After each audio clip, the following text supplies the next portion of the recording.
남편이 죽자마자 임신한 며느리, 시아버지와 결혼하다. 온 집안을 발칵 뒤집은 충격적인 사건. 공업단지가 즐비한 활기찬 도시 안산, 빽빽한 주택가 사이, 삭막한 도시의 소음 속에서도 조용히 벌어지는 이야기들은 듣는 이들의 혀를 내두르게 만들곤 합니다. 박인수 씨의 가족은 본래 동네에서 존경받는 집안이었습니다. 박 씨는 은퇴한 국어교사로 평생을 점잖고 올바르게 살아온 분이었습니다. 사람들은 그를 다정하게 박 선생님이라 불렀죠. 그의 아내 김영숙 씨는 현명하고 부지런하며 평생을 남편과 자식을 위해 헌신한 분이었습니다. 그들의 외아들 준서는 가족의 자랑이었죠. 젊고 유능한 건설 엔지니어로 일하고 있었습니다. 준서는 일찍 결혼했습니다. 며느리 서유는 작고 아담한 체구의 예쁜 얼굴, 이름처럼 부드러운 목소리를 가진 여인이었죠. 신혼부부는 박 선생님 부부와 함께 널찍한 2층 주택에서 살았습니다. 모두가 서윤이 토실토실한 손주를 낳아주고 온 가족의 웃음소리가 더 커질 평온한 나날을 그렸습니다. 하지만 불행은 너무나 갑작스럽게 찾아왔습니다. 붉은 노을이 공장 지붕에 걸려있던 어느 날 오후, 비보가 날아들었습니다. 준서가 너무나 젊은 나이에 산업체해로 세상을 떠난 것입니다. 남편의 죽음은 서윤의 심장에 비수처럼 꽂혔습니다. 장례식장에는 향불 연기가 자욱했고 젊은 아내의 목 놓아 우는 소리는 보는 이들의 눈시울마저 불켰습니다. 서윤은 남편의 관 옆에 쓰러져 떨리는 손으로 영정사진을 붙잡았습니다. 여보, 나 이제 어떻게 살아요? 그 처절한 울음은 온 동네를 숙연하게 만들었습니다. 박 선생님은 아들을 잃은 슬픔 속에서도 며느리의 버팀목이 되어야 했습니다. 반평생을 넘게 산 그 남자는 떨리는 손으로 향을 피우며 눈물로 흐려진 시야를 애써 감췄습니다. 하지만 그의 마음을 가장 아프게 한 것은 삶의 이유를 모두 잃은 듯 텅 빈 눈으로 울부짖는 젊은 며느리의 모습이었습니다. 그는 서윤에게서 자신의 딸 모습을 보았고 그녀를 지켜주어야 한다는 책임감을 느꼈습니다. 장례가 끝나자 집안은 끔찍한 정적에 휩싸였습니다. 식사 시간에는 웃음소리 대신 한숨소리만 가득했습니다. 김 여사가 조심스럽게 입을 열었습니다. 얘야, 친정에 잠시가 있는 게 어떻겠니? 마음도 추스르고 여기서 지내는 건 힘들지 않겠니? 서윤은 붉게 충혈된 눈으로 시어머니를 바라보았습니다. 친정이라니 그녀의 고향은 가난했고 연로하신 부모님은 홀몸이 된 딸을 감당할 형편이 못 되었습니다. 게다가 뱃속의 아이를 생각하니 생리가 늦어져 찾은 병원에서 임신 사실을 확인했던 것입니다. 서윤은 더욱 막막해졌습니다.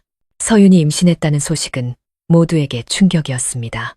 슬픔이 채 가시기도 전에 찾아온 기쁨은 차마 입 밖으로 내지 못할 소식이었습니다. 김 여사는 기쁘면서도 한편으로는 걱정이 앞섰습니다.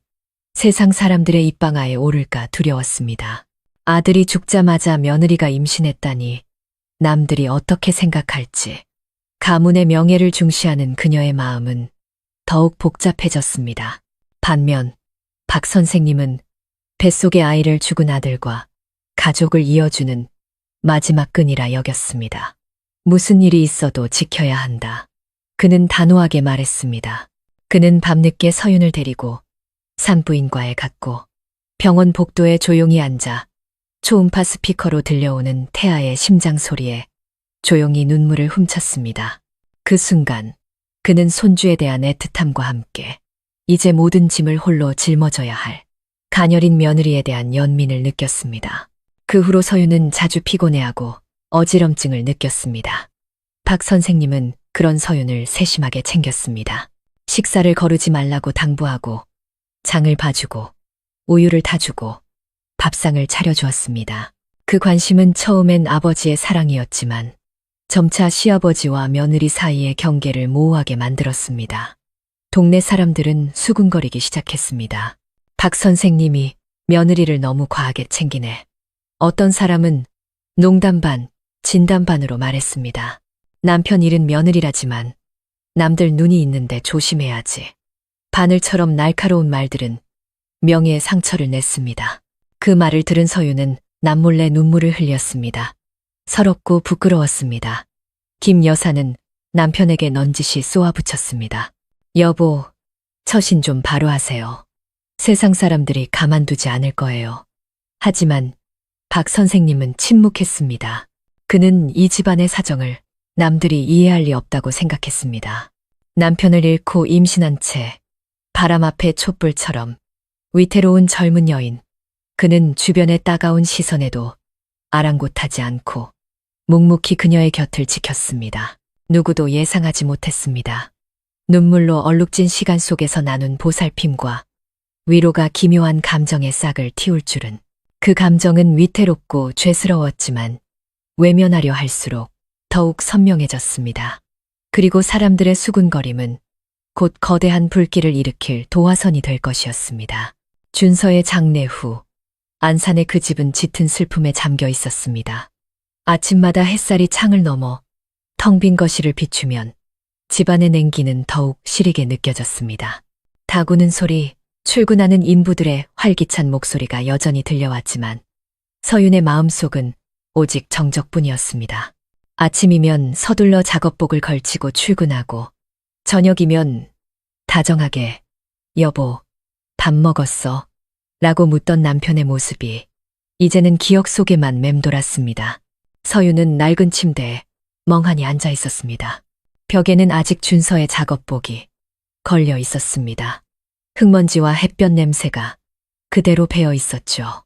그녀는 차마 옷을 치우지 못했습니다. 마치 남편이 아직 어딘가에 있는 것처럼 믿고 싶었기 때문입니다. 그 옷을 볼 때마다 서윤의 가슴은 아려왔고 눈물은 속절없이 흘러내렸습니다. 임신 사실을 알게 된 기쁨도 잠시, 남편을 잃은 슬픔이 모든 것을 집어삼켰습니다. 서윤은 배를 감싸 안고 떨리는 손으로 속삭였습니다. 아가야, 아빠는 이제 없단다. 이제 엄마랑 할아버지, 할머니뿐이야. 바람처럼 흩어지는 말이었지만 그녀의 온몸은 가늘게 떨렸습니다. 박 선생님은 차마 들어가지 못하고 문 밖에서 조용히 지켜보고 있었습니다. 희끗희끗한 머리에 그 남자는 희미한 빛 속에 있는 젊은 며느리를 보며 마음이 미어졌습니다.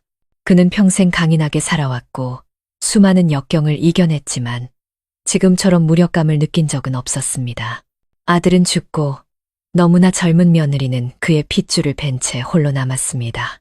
그는 무한한 연민을 느꼈습니다. 그날 저녁 식사 자리에서 김 여사가 며느리에게 반찬을 집어주며 나지막이 말했습니다. 얘야, 아무래도 친정에가 있는 게 좋겠다. 거기서 좀 쉬면서 마음을 추스르렴. 여기서 버티긴 힘들 거야. 서유는 수저를 내려놓았습니다. 눈가가 붉어졌습니다. 시어머니가 자신을 아끼는 마음은 알았지만 그 말은 비수처럼 느껴졌습니다. 고향은 가난하고 부모님은 연로하신데 임신한 딸까지 짐이 될 수는 없었습니다. 게다가 이곳엔 남편의 위패와 추억이 있었습니다. 그녀는 눈물을 글썽이며 대답했습니다. 어머니, 저 준서 씨 곁에서 제사라도 챙겨주고 싶어요. 박 선생님이 아내를 똑바로 보며 단호하게 말했습니다. 이 애가 여기 있는 게 맞아. 뱃속의 아이는 준서의 핏줄이고 우리 손주야. 어떻게 남들이 우리더러 며느리 쫓아냈다고 손가락질하게 만들어? 김 여사는 침묵했습니다. 그녀는 가풍을 중시하고 이웃의 평판을 두려워했지만 남편의 말에 차마 반박할 수 없었습니다. 그날 밤 서유는 뒤척이며 잠들지 못했습니다. 정원에서 들려오는 풀벌레 소리를 들으며 뱃속 아이를 언급할 때 눈시울을 붉히던 시아버지의 모습을 떠올렸습니다. 마음이 따뜻해지면서도 무거워졌습니다. 남편이 죽은 후로 그 중년의 남자는 그녀의 밥 한 술, 잠자리 하나까지 세심하게 챙겨주었습니다. 서유는 감사하면서도 낯선 감정을 느꼈습니다. 어느 날 아침, 서유는 시장에 가던 중 갑자기 현기증을 느끼며 쓰러질 뻔했습니다. 다행히 박 선생님이 달려와 그녀를 부축했습니다. 임신한 여인의 몸이 단단한 가슴에 기댔을 때 심장이 마구 뛰었습니다. 주변에서 몇몇 이웃들이 호기심, 어린 눈으로 힐끗 쳐다보며 수군거렸습니다. 저것 봐. 어딜 가든 시아버지가 따라다니네. 남편 죽은 지 얼마 됐다고 저러는지. 서유는 그 말을 똑똑히 들었고 얼굴이 화끈 달아올라 시아버지의 품에서 물러나 고개를 숙였습니다. 하지만 그는 태연하게 나직이 말했습니다. 괜찮다. 얘야. 남들 말 신경 쓰지 마라. 네 건강이 더 중요해. 그 말은 따뜻한 물결처럼 서윤의 마음에 퍼졌습니다. 그녀는 서러움과 연민, 그리고 무엇보다 혼자가 아니라는 안도감을 느꼈습니다. 하지만 동시에 두려워졌습니다. 세상의 입방아는 날카로웠습니다. 과연 앞으로 닥쳐올 비난을 감당할 수 있을까? 그날 오후 부엌에서 김 여사는 나무를 다듬으며 넌지시 한마디 던졌습니다. 여보, 분수를 좀 지키세요. 요즘 세상에 입 많은 거 몰라요? 박 선생님은 대답하지 않았습니다. 그는 며느리가 마당에 앉아 배를 쓰다듬으며 먼 곳을 바라보는 모습을 조용히 지켜볼 뿐이었습니다. 그의 마음속에서는 연민이면서도 다른 이름 붙이기 어려운 복잡한 감정이 싹트고 있었습니다. 장례식 후 며칠 동안 박 선생님의 넓은 집은 이상할 정도로 싸늘해졌습니다. 준서의 웃음소리는 사라지고 그 자리엔 조용한 발걸음 소리와 한숨, 그리고 공허한 시선만이 남았습니다. 서유는 아직 그 부재에 익숙해지지 않았습니다. 밤에 넓은 침대에 홀로 누우면 그녀는 베개에 얼굴을 묻고 눈이 퉁퉁 붓도록 흐느끼다 겨우 잠들곤 했습니다. 김 여사는 그런 며느리가 안쓰러웠지만 마음 한구석에는 불안감이 가시지 않았습니다. 어느 날 식사 중에 그녀가 말을 꺼냈습니다. 서윤아, 잘 생각해 보렴. 너는 아직 젊고 또 임신까지 했으니 친정에가 있는 게 더 나을지도 몰라. 여기 있으면 사람들 입방아에 오르내릴 거야. 그 말에 서윤의 손에 들린 젓가락이 떨렸습니다. 그녀는 힘얼건 밥그릇을 내려다보며 눈물을 떨구었습니다. 어떻게 친정에 가란 말인가. 고향은 가난하고 부모님은 늙으셨으며 형제들은 각자 흩어져 살았다. 임신한 몸으로 돌아가는 것은 온 가족에게 짐을 더하는 것과 같았다. 게다가 준서는 이곳에 잠들어 있고 그의 위패엔 아직 향불 연기가 피어오르고 있었다. 서유는 입술을 깨물며 말했다. 어머니, 허락해 주신다면 여기서 준서 씨 제사라도 챙기고 싶어요. 그리고 손주도 이 집에서 자라게 하고 싶습니다. 분위기가 무겁게 가라앉았다. 김 여사가 무언가 더 말하려 하자 박 선생님이 밥그릇을 내려놓으며 단호하게 말했다. 이 아이 말이 맞다. 뱃속의 아이는 이 집안의 핏줄이야. 누구도 이 아이를 내보낼 권리는 없어. 그의 말은 선언과도 같았다. 김 여사는 침묵하며 그릇 밖으로 떨어진 나무를 주웠다. 하지만 그녀의 마음속 불안은 여전했다.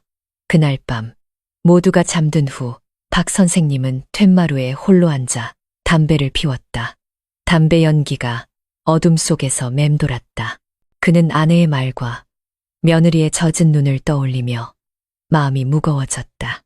아내의 걱정이 틀리지 않다는 것을 알았다. 이 동네 사람들은 남의 집 대문 앞에 모여 앉아 세상사 떠들기를 좋아했다. 젊은 과부가 임신한 채 시부모와 함께 산다니 어찌 소문이 나지 않겠는가. 하지만 서윤이 홀로 타지에서 불러오는 배를 안고 기댈 곳 없이 지낼 모습을 생각하면 차마 그럴 수 없었다. 다음 날 아침 서윤은 힘없이 시장으로 향했다. 길을 걷다 어지럼증을 느끼고는 가로수를 붙잡고 겨우 섰다. 마침 장을 보고 돌아오던 박 선생님이 그 모습을 보고 급히 달려와 부축했다. 그녀는 거의 그의 품에 쓰러지듯 기댔고 숨을 가쁘게 몰아쉬었다. 그는 당황하며 물었다. 서윤아, 괜찮으냐? 주변의 상인 몇몇이 돌아보며 수군거렸다. 어머, 박 선생님 아니야. 왜 맨날 며느리랑 같이 다닌대? 남편 죽은 지 얼마 됐다고 저러는지. 속삭이는 소리는 작았지만 서윤의 귀에 똑똑히 들렸다. 그녀의 얼굴이 새빨개지며 고개를 숙이고 황급히 몸을 바로 세웠다. 하지만 박 선생님은 태연한 목소리로 며느리를 집으로 부축했다. 신경 쓰지 마라. 너와 아이만 무사하면 된다. 그 말에 서윤의 심장이 내려앉았다. 준서가 죽은 후 처음으로 텅 비었던 마음에 낯설고 따뜻한 무언가가 스며드는 것을 느꼈다. 집에 도착하자 남편이 며느리를 부축하는 모습을 본 김 여사의 얼굴이 굳어졌다. 저녁 준비를 하며 그녀는 참지 못하고 쏘아붙였다. 사람들이 보고 뭐라고 하겠어요. 제발 처신 좀 바로 하세요. 박 선생님은 말없이 의자에 앉아 먼 곳을 바라볼 뿐이었다. 그 말을 들은 서윤의 마음은 흔들렸다. 시어머니가 자신을 미워하는 것이 아니라 단지 세상의 시선이 두려울 뿐이라는 것을 알았다. 하지만 시아버지의 관심은 그녀를 감동시키면서도 혼란스럽게 했다. 그 감정의 이름을 감히 부를 수 없어 그녀는 그저 배를 감싸 안고 부엌의 연기가 피어오르는 것을 바라보았다. 눈물인지 연기 때문인지 시야가 흐려졌다. 그날 아침 안산의 하늘은 맑았다. 서윤은 정기 검진 예약증을 들고 마음 한구석이 설레면서도 불안했다. 처음으로 뱃속 아이의 심장 소리를 듣는 날이었다. 준서가 남긴 마지막 핏줄. 하지만 혼자 가야 한다는 생각에 다리에 힘이 풀렸다. 길에서 쓰러질까봐, 남편과 함께 온 다른 산모들 사이에서 홀로 앉아 있어야 할까봐 두려웠다. 어찌할 바를 모르고 있는데 박 선생님이 헬멧을 들고 방문 앞에 나타났다. 그의 목소리는 부드러웠다. 검진 가야지. 아버지가 데려다 주마. 서유는 놀라 고개를 들었다. 그녀는 망설였다. 아니에요. 혼자 갈 수 있어요. 남들이 보면 또 수군거릴 거예요. 임신한 몸으로 어딜 혼자 가니. 가다가 무슨 일이라도 생기면 어쩌려고. 박 선생님은 단호했다. 결국 서유는 고개를 끄덕일 수밖에 없었다. 낡은 오토바이가 늙은 남자와 젊은 여자를 태우고 흙먼지 날리는 길을 천천히 달렸다. 바람이 얼굴을 스치고 서윤의 긴 옷자락이 펄럭였다. 그녀는 갑자기 목이 메었다. 등 뒤로 이웃들의 익숙한 시선이 따라붙었다. 그들은 눈을 가늘게 뜨고 입술을 비죽이며 무언가 속삭이더니 고개를 저었다. 개인 산부인과는 사람들로 붐볐다. 웃음소리, 남편이 아내를 부르는 소리, 아이들이 뛰노는 소리가 복도를 가득 메웠다. 서유는 구석에 조용히 앉았다. 옅은 푸른색 임부복 아래로 배가 살짝 나와 있었다. 박 선생님은 복도에 허리를 구부정하게 숙인 채 마치 며느리를 잃어버릴까봐 걱정하는 듯 안쪽을 뚫어지라 쳐다봤다. 차례가 되자 의사는 청진기를 대고 서윤에게 아이의 심장 소리를 들려주었다. 쿵쿵쿵. 서윤은 울음을 터뜨렸다. 눈물이 뺨을 타고 흘러내렸다. 행복하면서도 고통스러웠다. 준서는 없지만 그의 생명은 여전히 그녀의 뱃속에 있었다. 밖으로 나오자 며느리의 눈이 붉게 물든 것을 보고 박 선생님은 조용히 낡은 손수건을 건넸다. 그는 떨리는 목소리로 말했다. 준서가 내 안에서 살아있는 거다. 그러니 강해져야 해. 아이를 위해서, 그리고 준서를 위해서라도. 그 말에 서유는 고개를 들어 그의 눈을 깊이 들여다보았다. 그 눈은 다정하고 촉촉했다. 그 순간 그녀는 혼자가 아니라고 느꼈다. 서윤의 임신 소식은 금세 온 동네에 퍼졌다. 동정하는 사람도 있었고 의심하는 사람도 있었다. 한 할머니는 옆 사람 귀에 속삭였다. 박 선생님이 며느리 데리고 병원 가는 거 봤다니까. 참 이상하지 않아? 그러게 말이야. 뭔가 이상해. 무심코 던진 말들이 칼날처럼 서윤의 마음에 밝혔다. 집에 돌아온 그녀는 이불을 뒤집어 쓰고 소리 없이 울었다. 집 밖으로 나가는 것이 사람들의 시선이 두려웠다. 김 여사도 소문을 어렴풋이 들었다. 그녀는 남편을 보며 얼굴을 찌푸렸다. 그것 봐요. 벌써 사람들이 수군거리기 시작했어요. 제가 괜한 소리 한 게 아니라고요. 당신이 가까이 할수록 남들이 더 주목할 거예요. 박 선생님은 한숨을 쉬며 나지막이 말했다. 난 그냥 아이 건강이 걱정돼서 그런 거요. 며느리가 임신했는데 어떻게 신경을 안 써. 김 여사는 고개를 저으며 더 이상 말하지 않았지만 그녀의 마음속 불안은 더욱 커져만 갔다. 그날 밤 서유는 창가에 앉아 배에 손을 얹었다. 마당에서는 박 선생님이 묵묵히 화분을 정리하고 있었다. 달빛이 그의 희끗한 머리칼 위로 쏟아져 내렸다. 서유는 그 모습을 보며 형용할 수 없는 감정에 휩싸였다. 그는 아버지 같으면서도 그보다 더 가깝고 든든한 버팀목처럼 느껴졌다. 그녀는 황급히 커튼을 치며 스스로를 꾸짖었다. 하지만 남편을 잃은 지 얼마 안 된 젊은 여인의 마음은 쉽게 통제되지 않았다. 심장은 두려움과 죄책감, 그리고 위태로운 기대감으로 쿵쾅거렸다. 어디선가 담장 너머로 누군가의 목소리가 들려왔다. 박 선생님 댁, 요즘 뭔가 이상하지 않아? 그 말은 바람에 흩어졌지만 곧 닥쳐올 폭풍우를 예고하기에 충분했다. 시간이 흘러 서윤의 배는 점점 불러왔고 입덧은 그녀를 지치게 했다. 얼굴은 수척해지고 창백해졌다. 아침에 기름 냄새만 맡아도 헛구역질이 났다. 어떤 날은 밥숟가락을 들자마자 화장실로 달려가 모든 것을 토해냈다. 박 선생님은 문 밖에서 안절부절 못했다. 그는 조용히 문을 두드렸다. 서윤아, 힘내거라. 아버지가 먹기 좋게 흰죽이라도 끓여주마. 부엌에서 그릇 부딪히는 소리가 조심스럽게 들려왔다. 그는 서툴게 죽을 쓰고 생강 몇 조각을 썰어 넣었다. 마침내 김이 모락모락 나는 죽 한 그릇이 며느리 앞에 놓였다. 그는 다정한 목소리로 말했다. 조금이라도 먹어보렴. 그러다 쓰러지겠다. 서윤은 김이 피어오르는 죽 그릇을 보며 저도 모르게 눈물을 흘렸다. 준서가 죽은 후 시아버지를 제외하고는 아무도 그녀를 이렇게 세심하게 챙겨주지 않았다. 그녀는 조용히 죽을 먹었고 알싸한 생강향에 눈시울이 더욱 붉어졌다. 어느 날 오후 햇살이 뜨거웠다. 서윤이 채소를 사러 시장에 가려고 대문을 나서는 순간 눈앞이 캄캄해지며 그 자리에 쓰러졌다.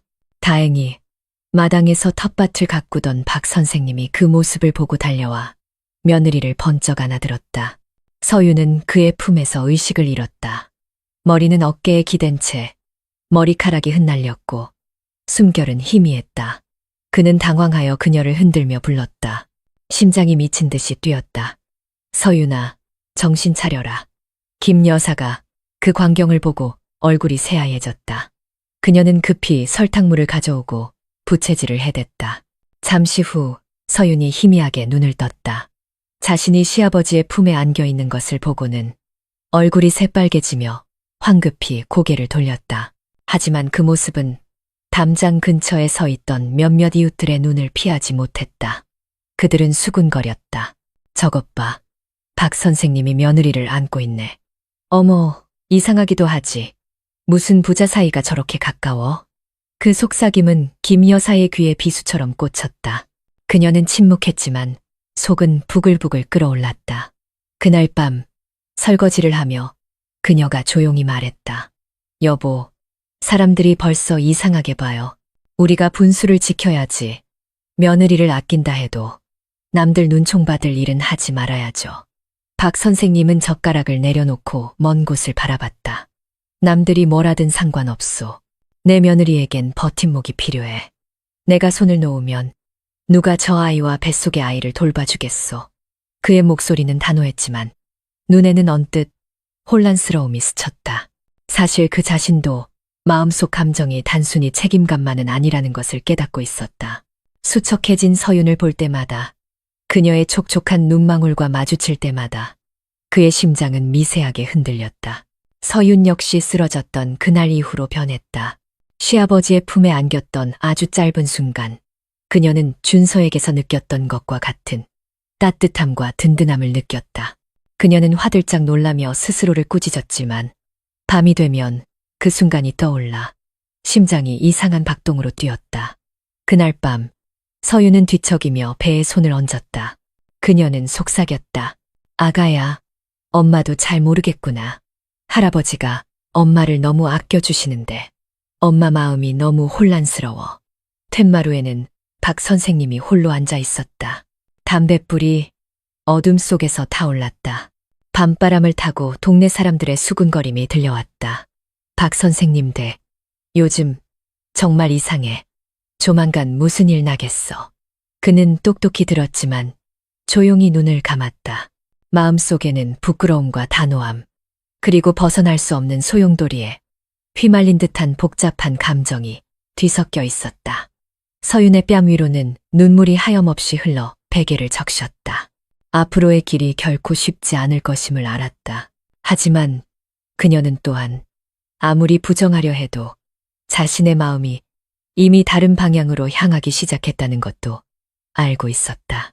서윤이 쓰러진 그날 이후 안산의 작은 동네는 호기심의 불길에 휩싸였다. 사람들은 시장에서도 찻집에서도 그 이야기를 했다. 내가 똑똑히 봤다니까. 박 선생님이 며느리를 안고 집으로 들어가더라. 나도 봤어. 부자 사이가 뭐 저리 가까워 섬뜩하기까지 하더라. 그 수군거림은 금세 김 여사의 귀에 들어갔다. 명예를 중시하는 그녀는 그 말을 듣고 얼굴이 붉어지며 분노와 불안에 휩싸였다. 저녁 식사 자리에서 그녀는 참지 못하고 쏘아붙였다. 서윤아, 너도 몸가짐을 조심해야 한다. 너는 아직 젊고 남편은 갓 세상을 떠났어. 게다가 임신까지 했는데 남들이 보면 오해하기 딱 좋아. 그 말은 서윤의 마음에 비수처럼 꽂혔다.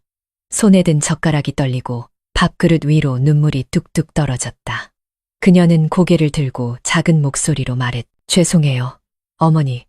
그럴 뜻은 아니었어요. 박 선생님은 그 모습을 보고 마음이 아팠다. 그는 젓가락을 세게 내려놓으며 엄하게 말했다. 당신 말 조심해. 저 애가 무슨 죄가 있다고 다그치는 거요? 이미 충분히 힘들다고. 식사 분위기는 얼어붙었다. 서윤은 고개를 푹 숙였다. 자신이 이 가족의 골칫거리가 된 것만 같았다. 하지만 마음 깊은 곳에서는 자신의 편을 들어주는 사람이 있다는 사실에 따뜻함을 느꼈다. 시아버지의 단호한 보호는 그녀의 마음을 더욱 흔들었다. 그날 밤 바람이 툇마루를 스쳐 지나갔다. 서윤은 몸을 웅크리고 누웠지만 잠은 오지 않았다. 머릿속에는 박 선생님의 말이 맴돌았다. 저 애가 무슨 죄가 있다고. 그의 거칠면서도 따뜻한 목소리가 그녀의 마음 가장 깊은 곳을 건드렸다.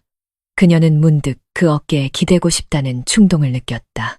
그것이 잘못된 일임을 알면서도 어느 날 서윤은 시장에 갔다. 불러온 배를 안고 채소를 고르는데 등 뒤에서 수근거리는 소리가 들렸다. 내가 똑똑히 봤다니까. 박 선생님이 저 애를 너무 과하게 챙겨. 아들 죽은 지 얼마나 됐다고. 저러다 무슨 망측한 꼴 볼지 몰라. 서윤의 얼굴이 화끈 달아올랐다. 두 손이 떨리면서 채소 꾸러미가 바닥에 떨어졌다. 그녀는 황급히 자리를 피했고 눈물이 뺨을 타고 흘러내렸다. 집에 돌아오자마자 그녀는 툇마루에 주저앉아 서럽게 울었다. 마침 집으로 들어오던 박 선생님이 그 모습을 보고 깜짝 놀랐다. 왜 그러느냐? 누가 너한테 무슨 짓이라도 했어? 서윤은 아무 말도 못하고 두 손에 얼굴을 묻은 채 어깨를 들썩였다. 그는 조용히 그녀 옆에 앉았다. 더 이상 묻지 않고 그저 자신의 거친 손을 그녀의 어깨에 얹었다. 단순한 손길이었지만 서윤의 목을 매게 했다. 순간 그녀는 그의 품에 완전히 기대 어린아이처럼 울고 싶었다. 김 여사는 부엌 창틈으로 그 모습을 지켜보고 있었다. 그녀는 남편의 눈빛과 며느리의 붉어진 얼굴을 똑똑히 보았다. 심장이 철렁 내려앉았다. 그녀는 세상 사람들의 말이 근거 없는 것이 아님을 직감했다. 밤이 깊어지고 설거지를 마친 후 김 여사는 남편에게 단도직입적으로 말했다. 여보, 제가 미리 경고하는데 사람들이 벌써 말이 많아요. 제발 거리를 두세요. 저까지 망신당하게 하지 마시고요. 박 선생님은 말없이 앉아 있었다. 그가 피우는 담배 연기가 어둠 속으로 흩어졌다. 그는 자신이 위험한 경계선에 다가서고 있다는 것을 잘 알았다. 하지만 수척한 몸으로 눈물만 흘리는 며느리를 보면 연민과 함께 솟아나는 미묘한 감정을 억누를 수 없었다. 서윤은 방 안에 누워 배를 감싸 안은 채 마음이 복잡했다. 그녀는 세상의 입방아가 두려웠고 시어머니의 눈초리도 두려웠지만 자신의 마음이 가장 두려웠다. 박 선생님의 다정한 눈빛을 떠올릴 때마다 심장이 거세게 뛰었다. 그것이 감사함인지 아니면 다른 감정인지 그녀는 감히 이름 붙일 수 없었다. 밖에서는 개 짖는 소리와 바람에 나무십 스치는 소리가 들려왔다. 이 집의 누구도 알지 못했다. 그들이 온 집안을 발칵 뒤집을 거대한 사건의 문턱에 서 있다는 것을. 그날 오후 먹구름이 안산의 하늘을 뒤덮었다. 바람이 거세게 불며 마당의 나뭇가지들이 요란하게 부딪혔다. 낡은 집안, 서유는 침대 구석에 몸을 웅크리고 앉아 있었다. 배를 감싸 안은 채 눈빛은 텅 비어 있었다. 하루 종일 아무것도 먹지 못하고 물 몇 모금만 마셨다.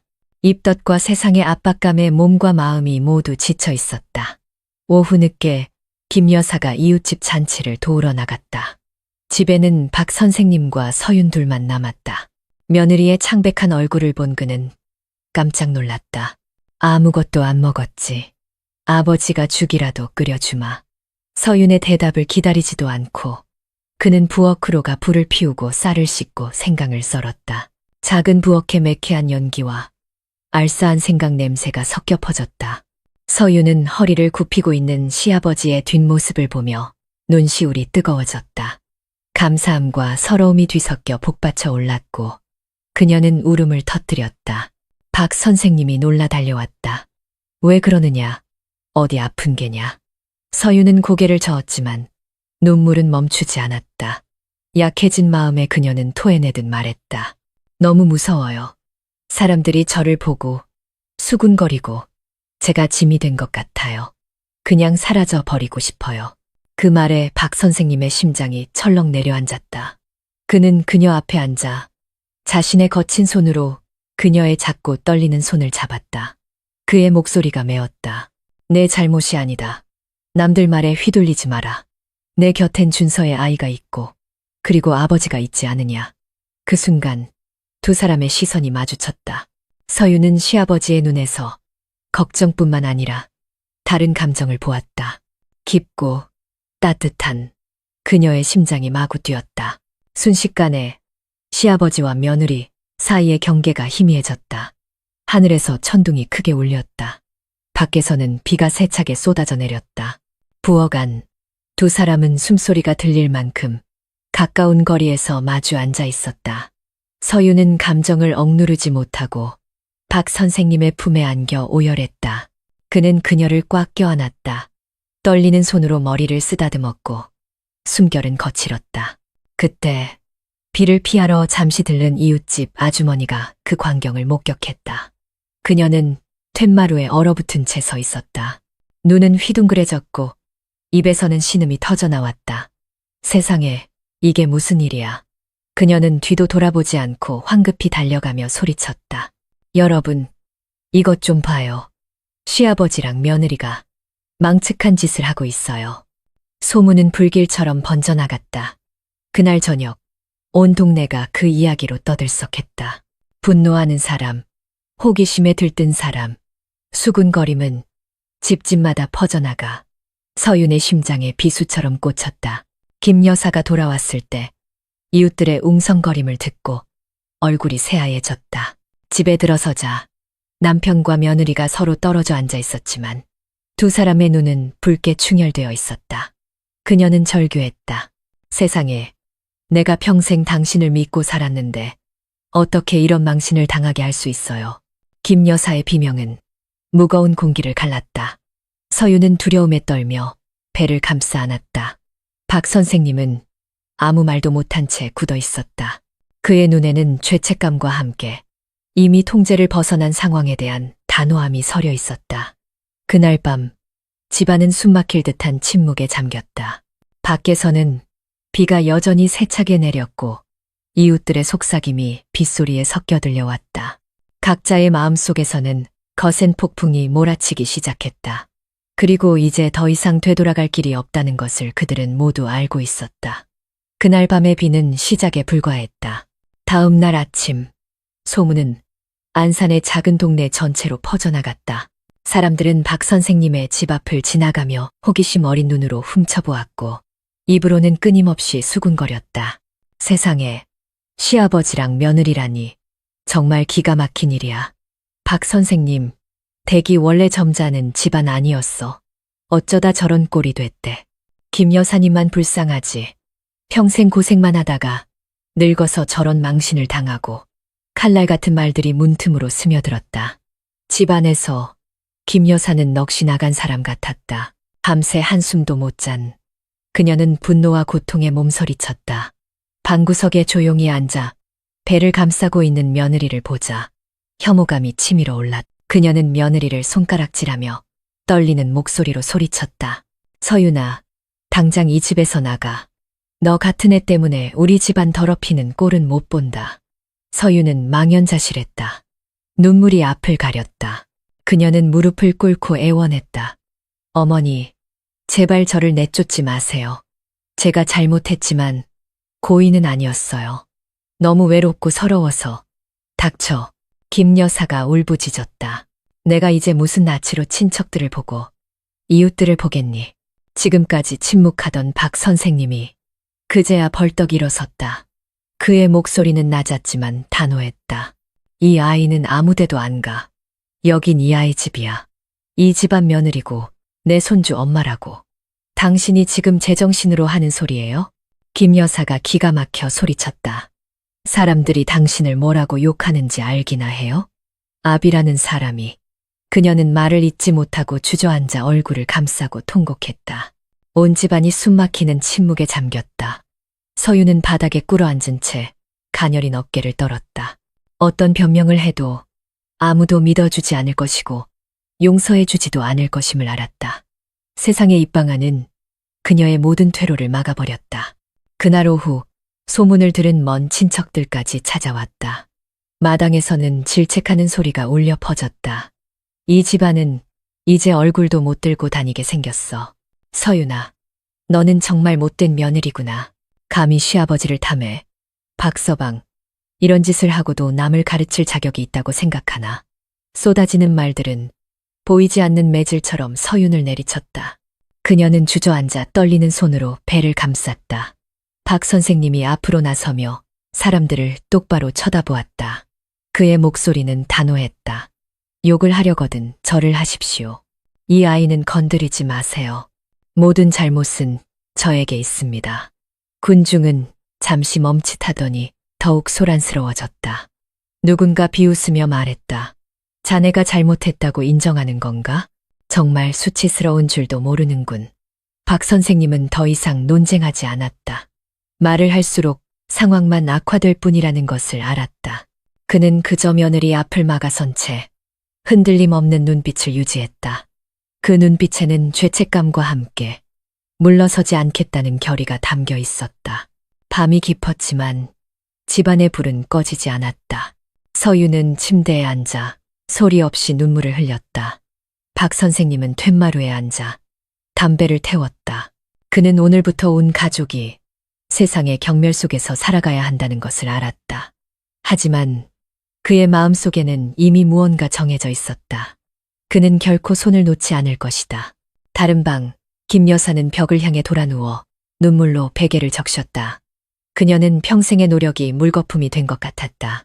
평생 모범적이었던 남편과 착하기만 하던 며느리가 어째서 이런 천인공노할 일을 저질렀는지 도무지 이해할 수 없었다. 밖에서는 개 짖는 소리와 함께 지나가던 누군가의 비웃음 섞인 목소리가 들려왔다. 저 집꼴 좀 봐. 앞으로 또 무슨 꼴을 보일지 궁금하네. 그 집 안에서 세 사람은 모두 잠 못 이루는 밤을 보냈다. 각자의 고통은 달랐지만 앞으로 피할 수 없는 폭풍우가 몰아칠 것이라는 예감은 같았다. 박 선생님 댁에 대한 소문은 삽시간에 온 동네로 퍼져나갔다. 어딜 가나 사람들은 수군거렸다. 동네 아이들마저 골목에서 놀며 노래를 불렀다. 며느리가 시아버지랑 결혼했대요. 이상한 세상이래요. 천진난만한 노랫소리는 서윤의 마음에 소금을 뿌리는 듯했다. 그녀는 마당에 서서 떨리는 손으로 고개를 떨구고 눈물을 흘렸다. 어느 날 아침 서윤은 장바구니를 들고 시장에 갔다. 시장에 들어서자마자 호기심, 어린 시선들이 그녀에게 쏟아졌다. 한 생선 장수가 헛기침을 하며 비웃었다. 어이구, 이게 누구야? 며느리가. 에이, 말 안 해도 온 동네가 다 알지. 다른 상인이 거들었다. 남편 죽은 지 얼마나 됐다고 배는 저렇게 불러서는. 애 아빠가 누군지 물어볼 필요도 없겠네. 웃음소리가 터져 나왔다. 날카로운 소리가 서윤의 마음을 난도질했다. 그녀는 그 자리에 얼어붙었다. 얼굴이 새빨개지고 눈물이 글썽였다. 손에 든 장바구니가 떨어져 채소들이 바닥에 뒹굴었다. 그녀는 뒤돌아 도망치듯 달려갔다. 등 뒤로 조롱 섞인 웃음소리가 따라왔다. 집에 돌아온 그녀는 툇마루에 주저앉아 두 손에 얼굴을 묻고 온몸을 떨며 울었다. 마침 밖에서 들어오던 박 선생님이 그 모습을 보고 깜짝 놀랐다. 서윤아, 왜 그러느냐? 그녀는 흐느끼느라 말을 잇지 못했다. 사람들이 저를 욕해요. 경멸해요. 그냥 떠나고 싶어요. 그 말에 박 선생님은 굳어졌다. 가슴에 날카로운 통증이 느껴졌다. 그는 며느리를 부축하며 떨리는 목소리로 물었다. 어디로 가려고? 고향으로요. 거기선 어떻게 살려고? 아버지가 지켜주겠다. 서윤은 눈물 젖은 눈으로 그를 올려다보았다. 그 눈에는 절망과 감사가 뒤섞여 있었다. 그녀는 자신이 너무나 작고 연약해서 그저 기댈 곳이 필요하다고 느꼈다. 그때 집안에서 김 여사가 걸어 나왔다. 그 말을 똑똑히 들은 그녀는 그 자리에 멈춰섰다. 눈이 붉게 충혈된 채 날카로운 목소리로 쏘아붙였다. 지금 뭐라고 했어요? 저 애를 지켜줘? 당신은 이제 나를 사람 취급도 안 하는군요. 이 집안을 온 동네 웃음거리로 만들 작정이에요? 그녀는 며느리의 얼굴을 향해 손가락질하며 증오에 찬 목소리로 말했다. 너는 정말 행실이 더러운 계집이야. 내가 딸처럼 아껴줬는데 감히 내 남편을 빼앗아. 서윤은 그 자리에 쓰러졌다. 눈물이 글썽이는 눈으로 배를 감싸 안으며 떨었다. 어머니, 제발 그렇게 말씀하지 마세요. 고의가 아니었어요. 하지만 김 여사의 분노는 더욱 거세졌다. 그녀의 고함은 담장 밖까지 울려 퍼져 호기심 많은 이웃들이 발걸음을 멈추고 귀를 기울였다. 누군가는 중얼거렸다. 저것 봐. 시어머니도 인정했잖아. 박 선생님은 더 이상 참을 수 없었다. 그는 앞으로 나아가 팔을 벌려 며느리를 감쌌다. 그의 목소리는 단단했다. 그만하시오, 영숙 씨. 저 아이는 임신 중이요. 어떻게 저 애를 벼랑 끝으로 몰 수 있어. 당신은 입 닥쳐요. 김 여사가 눈물을 쏟아내며 소리쳤다. 내 앞에서 감히 저 애를 감싸. 집안의 공기는 숨막힐 듯이 무거웠다. 담장 밖에서는 이웃들의 수군거림이 더욱 커졌다. 서윤은 바닥에 주저앉아 마음이 무너져 내렸다. 자신이 진흙탕 속에 빠져 허우적거리는 것 같았다. 그날 밤 날씨는 후텁지근했다. 서윤은 방에 누워 있었지만 눈은 퉁퉁 부어 있었다. 박 선생님은 툇마루에 앉아 담배를 연거푸 피웠다. 두 사람 모두 잠들지 못했다. 마음속에서는 따뜻하면서도 고통스러운 감정이 뒤엉켜 그들을 편견의 심연으로 더욱 가까이 끌어당기고 있었다. 옆방에서 김 여사는 벽을 향해 돌아누워 소리 없이 울었다. 그 울음소리는 밤의 정적 속에서 더욱 처량하게 들렸다. 그 무거운 어둠 속에서 세 사람은 모두 진정한 폭풍은 이제 막 시작되었음을 직감했다. 연이은 소란 끝에 박 선생님 댁은 마치 압력솥 같았다. 대문 밖을 지나가는 사람들은 누구나 한마디씩 던졌다. 어떤 이는 인사를 건네는 척했지만 눈빛은 노골적인 호기심으로 가득했다. 어떤 이는 아예 대문 앞에 서서 손가락질하며 비웃었다. 김 여사는 그 때문에 미칠 지경이었다. 평생을 현모양처로 살아온 그녀가 이제는 동네 사람들의 손가락질과 경멸의 대상이 되었다. 시장에 가거나 잔칫집에 갈 때마다 넌지시 던지는 말을 들어야 했다. 어머, 김 여사님, 너무 속상해 마세요. 집안 단속을 잘했어야지. 말끝을 흐렸지만 조롱하는 눈빛만으로도 그녀는 수치심에 얼굴이 붉어졌다. 어느 날 저녁 그녀는 부엌에 앉아 남편과 며느리가 말없이 식사하는 모습을 보았다. 며칠간 억눌렀던 분노가 폭발했다. 나 더 이상 못 참겠어요. 당신이든 저애든 둘 중 하나는 이 집에서 나가요. 분위기는 얼어붙었다. 서윤이 깜짝 놀라 젓가락을 떨어뜨렸다. 눈에는 눈물이 고였다.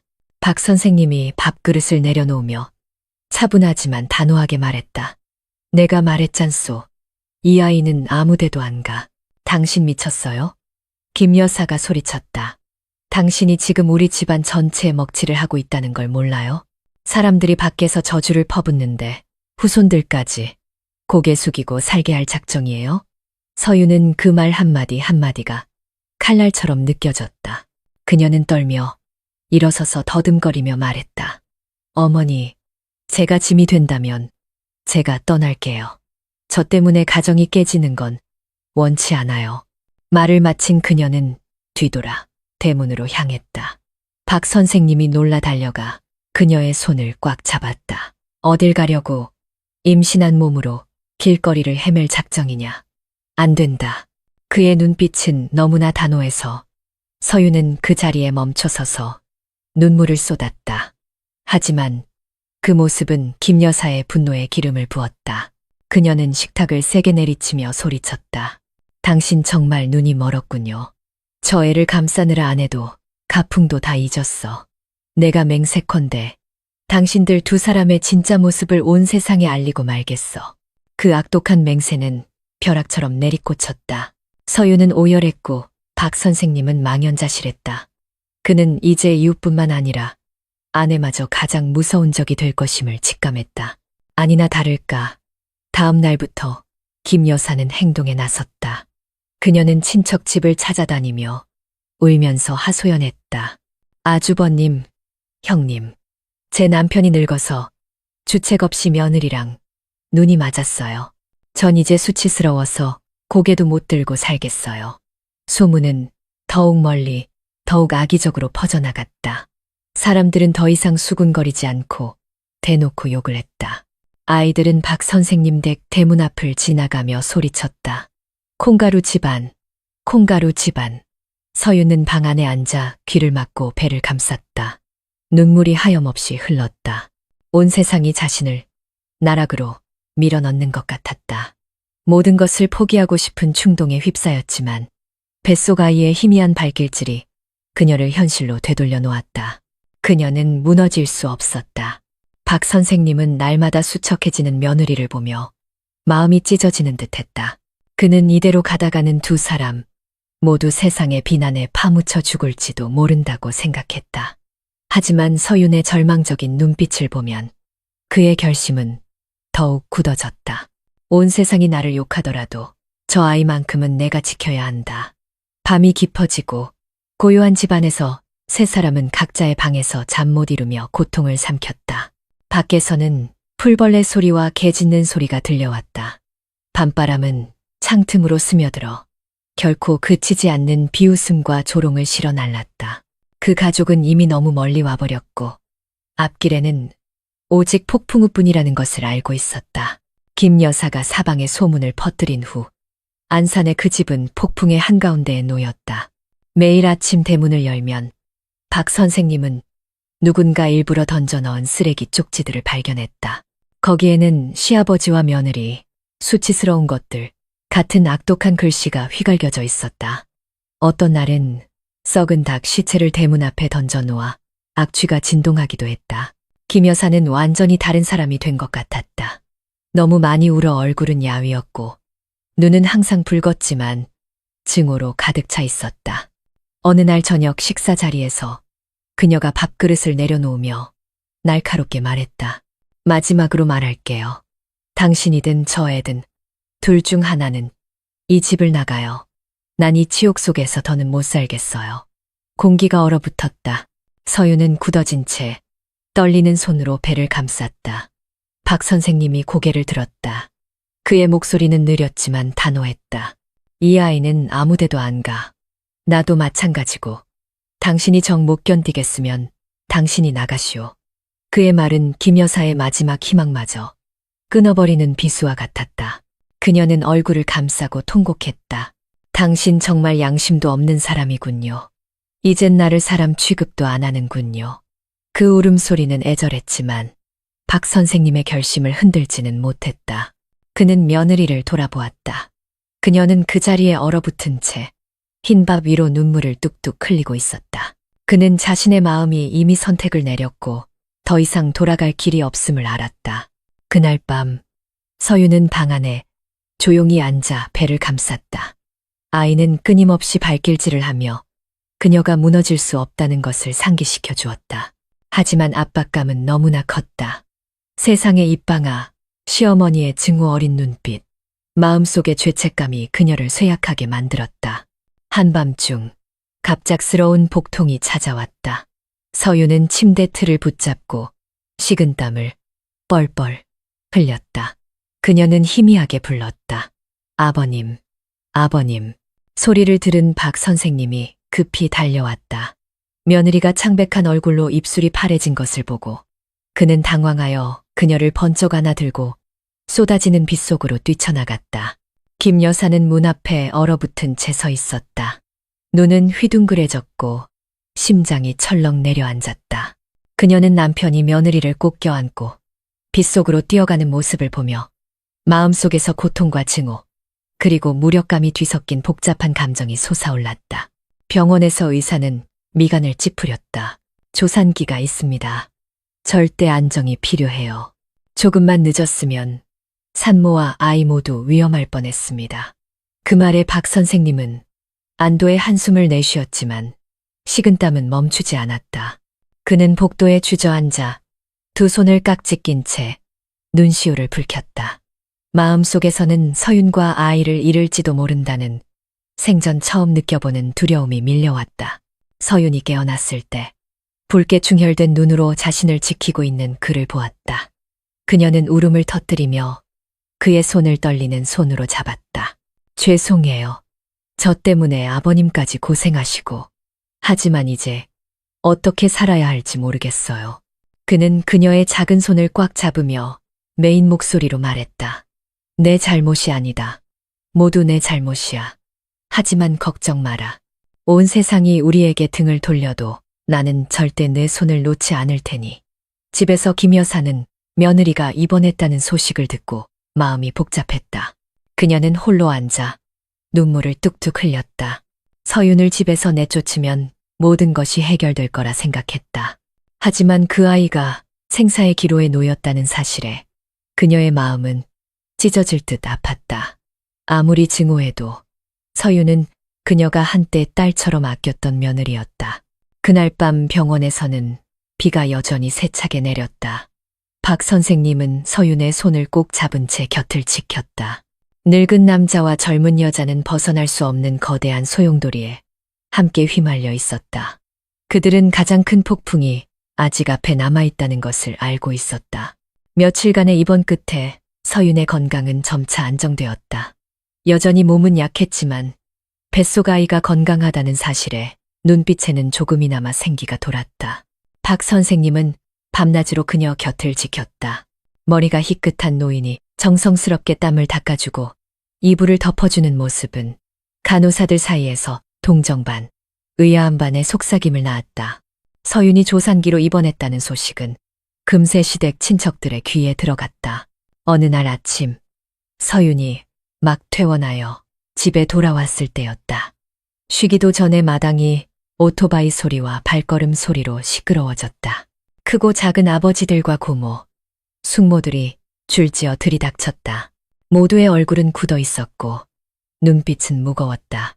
가장 연장자인 사촌 형님이 먼저 입을 열었다. 목소리는 강철 같았다. 인수야, 요즘 내 집안일 때문에 온 집안이 낯뜨거워 죽겠다. 오늘 확실히 매듭을 짓자. 김 여사는 의자에 주저앉아 눈물을 뚝뚝 흘렸다. 그녀는 메인 목소리로 말했다. 제가 아무리 참으려 해도 저 사람과 며느리가 너무 멀리 가버렸어요. 이제 온 동네가 우리 집안을 손가락질해요. 웅성거림이 일었다. 한 아주머니가 서윤의 얼굴을 똑바로 가리키며 날카롭게 말했다. 너는 정말 행실이 더러운 계집이구나. 내 조카가 죽은 지 1년도 안 돼서 감히 시아버지를 홀려? 염치도 없니? 서윤은 그 자리에 무릎을 꿇었다. 어깨를 들썩이며 바닥으로 눈물을 뚝뚝 흘렸다. 그녀는 더듬거렸다. 제가 잘못했어요. 하지만 제발 뱃속의 아이는 저주하지 마세요. 아이는 죄가 없어요. 마당에는 한숨과 고개를 젓는 소리가 가득했다. 공기는 끊어질 듯 팽팽했다. 그때까지 침묵하던 박 선생님이 일어섰다. 그의 얼굴은 평온했지만 눈에는 이상한 불꽃이 타오르고 있었다. 그는 천천히 주위를 둘러보며 마당에 울려 퍼지는 거친 목소리로 말했다. 욕을 하시려거든 저에게 하십시오. 저주를 하시려거든 저에게 하십시오. 하지만 누구도 저 아이를 건드리지 마십시오. 아직도 저 애를 감싸는 거냐? 누군가 으르렁거렸다. 박 선생님은 주먹을 꽉 쥐고 한 글자 힘주어 말했다. 나와 서윤이는 이제 시아버지와 며느리 사이가 아니오. 우리는 함께하기로 결정했소. 그 말은 청천벽력과도 같았다. 마당의 모든 이들이 경악했다. 김 여사가 비명을 지르며 의자에 쓰러졌다. 세상에, 당신 지금 무슨 소리를 하는 거예요? 인수 씨, 당신 정말 염치도 없어요? 고함 소리가 터져 나왔다. 욕하는 사람, 손가락질하는 사람, 수십 년간 그를 존경했던 친척들은 이제 그를 가문의 배신자처럼 쳐다봤다. 그 사이 서유는 망연자실했다. 눈을 동그랗게 뜨고 심장이 미친 듯이 뛰었다. 시아버지가 모든 친척 앞에서 감히 그런 말을 할 줄은 상상도 못했다. 눈물이 터져 나왔다. 수치스러우면서도 감동적이었다. 박 선생님은 고개를 든 채 단호하게 말했다. 이것이 도리에 어긋나는 일임을 압니다. 하지만 저 아이와 뱃속의 아이가 평생 모욕과 외로움 속에서 살게 할 수는 없소. 내 명예를 희생해서라도 저 아이를 지킬 수 있다면 나는 기꺼이 그리하겠소. 소라는 극에 달했다. 모두가 충격과 분노에 휩싸였다. 김 여사는 주저앉아 얼굴을 감싸고 통곡했다. 서유는 바닥에 앉은 채 떨리는 손으로 배를 감쌌다.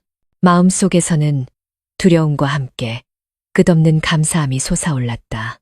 대문 밖 소란을 들은 몇몇 이웃들이 구경하러 모여들었다. 그들의 눈빛은 더욱 경멸적으로 변했고 수군거림은 파도처럼 커졌다. 평온했던 그 집은 이제 진짜 폭풍의 한가운데 놓였다. 그리고 모두가 알았다.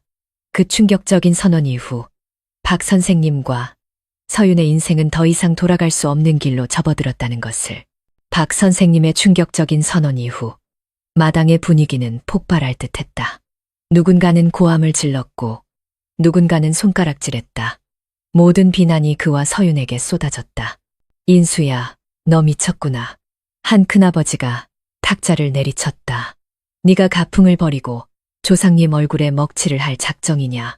온 동네가 우리 집안을 비웃을 거다. 한 고모가 소리쳤다. 손을 떨며 서윤을 가리켰다. 그리고 너는 정말 부끄러운 줄도 모르는 계집이구나. 서윤은 바닥에 주저앉아 배를 감싸 안았다. 눈물이 뚝뚝 떨어졌다. 모든 욕설이 칼날처럼 심장을 파고들었다. 변명이라도 하고 싶었지만 목이 꽉 막혀 한마디도 할 수 없었다. 김 여사가 벌떡 일어섰다. 붉게 충혈된 눈으로 떨리지만 분노에 찬 목소리로 말했다. 보세요. 온 집안이 우리를 저주하고 있어요. 그런데도 당신은 고개를 빳빳이 들고 그걸 인정해요. 이 집을 영원히 세상의 웃음거리로 만들 작정이에요. 박 선생님은 여전히 평온했지만 얼굴에는 지친 기색이 역력했다. 그는 천천히 한 글자 한 글자 못을 박듯 말했다. 나는 결정했소. 저 아이를 버리지 않을 거요. 온 집안이 등을 돌린다 해도 내 결정은 바뀌지 않소. 소라는 더욱 거세졌다. 한 친척이 소리쳤다. 네가 계속 고집을 부린다면 우릴 더 이상 형제로 생각하지 마라. 그 말은 모든 관계의 끝을 의미했다. 사람들은 수치스러워, 망신이야 라고 중얼거리며 하나둘씩 자리를 떴다. 텅 빈 집에는 세 사람만 남았다. 서유는 얼굴을 감싸고 통곡했다. 김 여사는 주저앉아 어깨를 들썩였다. 박 선생님은 말없이 앉아 있었다. 손에 든 담뱃불이 타들어가며 연기가 자욱하게 피어올랐다. 다음 날 소문은 친척의 범위를 넘어섰다. 이웃들이 대문 앞에 모여들어 손가락질하고 입으로는 독설을 퍼부었다. 정말 망측한 일이네. 듣기만 해도 소름이 끼쳐. 저 집은 이제 복다 나갔어. 시아버지가 며느리랑 결혼한다니. 이런 수치는 처음 봐. 비웃음과 욕설이 집 안으로 파고들었다. 서유는 방 안에 숨어 두 손으로 귀를 막고 베개를 눈물로 적셨다. 두려움과 수치심에 몇 번이나 극단적인 생각을 했지만 뱃속 아이의 움직임이 그녀를 현실로 되돌려 놓았다. 김 여사는 거의 폐인이 되었다. 시장에 갈 때마다 사람들이 길을 막고 넌지시 때로는 노골적으로 말했다. 아주머니, 저런 여자를 왜 집에 들여요? 키워준 은혜도 모르고 아들 죽었다고 집안을 아주 뒤집어 놓네. 평생 망신당할 일이에요. 그 말을 듣고 돌아온 그녀는 얼굴을 감싸고 울 뿐이었다. 박 선생님은 아내가 야위고 며느리가 무너져가는 모습을 보며 마음이 무거웠다. 그는 이대로 가다가는 온 가족이 세상의 입방아에 짓눌려 죽을 것이라 생각했다. 그의 머릿속에 한 가지 생각이 스쳤다. 이 관계를 공식화해야 한다. 세상이 아무리 욕하더라도 이 현실을 인정받게 만들어야 한다. 그날 밤 모두가 침묵에 잠겨 있을 때 박 선생님이 서윤의 방으로 들어갔다. 그녀는 베개를 안고 앉아 있었고 눈은 퉁퉁 부어 있었다. 그가 옆에 앉았다. 목소리는 낮았지만 단호했다. 서윤아, 아버지를 믿느냐? 그녀가 고개를 들었다. 눈물 젖은 눈으로 작게 고개를 끄덕였다. 나를 믿는다면 앞으로 온 세상이 우리를 욕하더라도 우리는 정식으로 부부가 될 거다. 모든 비난은 내가 받을 테니 너는 더 이상 누구 앞에서도 고개 숙이지 마라. 그 말에 서윤의 심장이 마구 뛰었다. 목이 메어 눈물이 터져 나왔다. 한편으로는 기댈 곳이 생겼다는 안도감이 들었지만 다른 한편으로는 그 결정이 온 동네와 집안을 더욱 분노하게 만들 것이라는 두려움에 떨었다. 툇마루 밖에서는 바람이 세차게 불고 개 짖는 소리가 울려 퍼졌다. 그 집 안에서 세 사람은 더 이상 돌아갈 수 없는 갈림길에 서 있었다. 그리고 박 선생님은 생전 처음으로 온 세상을 상대로 한 싸움을 준비하고 있었다. 며칠 후 동네의 여론이 여전히 들끓고 있을 때 박 선생님은 온 가족을 경악하게 할 결정을 내렸다. 그날 아침 그는 기시해진 흰 셔츠를 입고 거실 중앙에 똑바로 앉았다. 그의 목소리는 낮았지만 단단했다. 깊이 생각해 보았다. 나와 서윤이 결혼식을 올리겠다. 그 말은 바위처럼 무겁게 내려앉았다. 서윤은 굳어졌다. 손에 든 젓가락이 상위로 떨어졌다. 눈을 동그랗게 떴다. 김 여사는 얼굴이 새하얘졌다. 두 손을 떨며 더듬거렸다. 당신 지금 무슨 소리를 하는 거예요? 이제 부끄러운 줄도 몰라요? 박 선생님이 고개를 들었다. 눈빛은 평온했지만 확고했다. 세상이 욕하고 친척들이 등을 돌릴 것을 아오. 하지만 이 방법만이 저 아이와 뱃속의 아이가 평생 경멸받지 않고 살 수 있는 길이오. 우리가 법적으로 부부가 되면 누구도 더 이상 저 아이를 더러운 말로 부를 수 없을 거요. 그의 말은 김 여사의 심장에 비수처럼 꽂혔다. 그녀는 울부짖으며 눈물을 쏟아냈다. 당신 미쳤군요. 반평생을 넘게 살면서 학생들에게 도리를 가르쳤던 사람이 이제 와서 인륜을 저버려요. 내가 무슨 낯으로 세상을 본단 말이에요. 그녀의 울음소리에 서윤도 따라 울기 시작했다. 그녀는 배를 감싸 안고 떨었다. 아버님, 제발 그러지 마세요. 제가 다 감당할게요. 아버님과 어머님이 저 때문에 고통받는 건 싫어요. 제가 이 집안의 가시가 되고 싶지 않아요. 하지만 박 선생님은 조용히 고개를 저었다. 그의 목소리는 쉬었지만 단호했다. 서윤아, 이해해야 한다. 이 결혼식은 나를 위해서만이 아니라 너를 위한 것이기도 하다. 우리는 언제까지나 숨어 살 수 없어. 박 선생님이 며느리와 결혼하겠다고 선언했다는 소식은 순식간에 퍼져나갔다. 온 동네가 발칵 뒤집혔다. 사람들은 대문 앞에 모여들어 손가락질하며 비웃었다. 들었어? 박 선생님이 며느리랑 결혼한대. 평생 이런 기막힌 일은 처음 보네. 정말 콩가루 집안이네. 더 할 말도 없다. 소식을 들은 친척들도 급히 달려왔다. 마당에서는 욕설이 쏟아졌다. 인수야, 너는 이렇게 우리 집안 얼굴에 똥칠을 해야겠냐? 며느리와 결혼하다니 넌 더 이상 사람도 아니다. 군중 속에서도 박 선생님은 등을 꼿꼿이 세운 채 평온한 눈빛을 유지했다. 그는 짧게 대답했다. 모든 비난은 제가 받겠습니다. 하지만 누구도 저 아이와 뱃속의 아이를 해치지 마십시오. 마당은 욕설로 폭발할 듯했다. 사람들은 그의 얼굴과 서윤의 배를 가리키며 가차없이 독설을 퍼부었다. 서윤은 주저앉아 두 손으로 얼굴을 가리고 눈물을 쏟았다. 온 세상이 자신을 나락으로 밀어 넣는 것 같았다.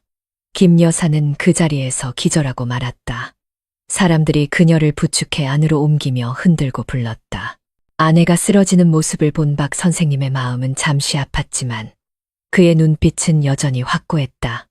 이 길에 들어선 이상 되돌아갈 수 없다는 것을 알았다. 그날 밤 바람 소리만 들리는 고요한 집 안에서 서윤은 홀로 방에 앉아 배를 감싸 안고 눈이 퉁퉁 붓도록 울었다. 감사하면서도 두려웠다. 이 결혼식이 과연 박 선생님의 말처럼 평온을 가져다 줄까? 아니면 자신과 아이의 인생에 평생 씻을 수 없는 오점을 남기게 될까? 툇마루에서 박 선생님은 말없이 담배를 태웠다.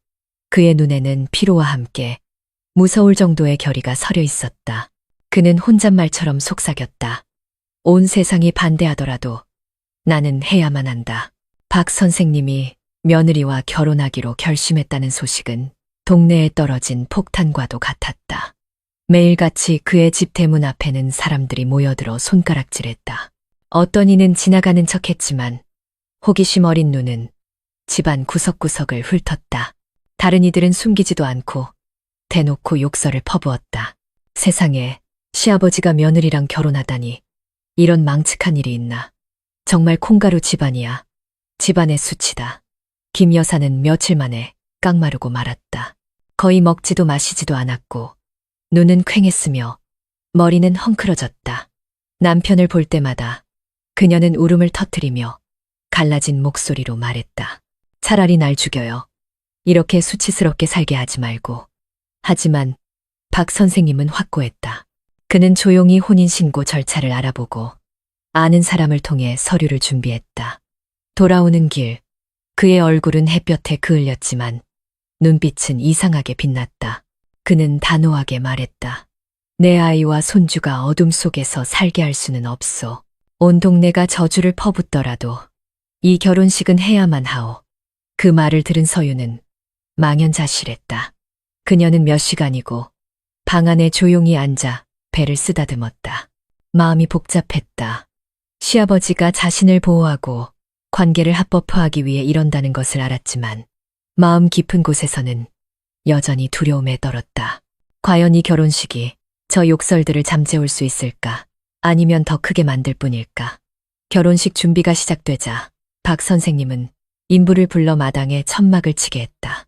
인부들이 기둥을 세우고 철사를 연결하는 모습을 보자마자 이웃들이 몰려나와 수군거렸다.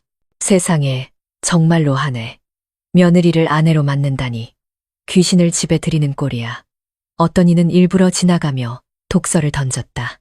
이 결혼식에 축하하러 올 사람은 없고 구경하러 올 사람만 있을 거다.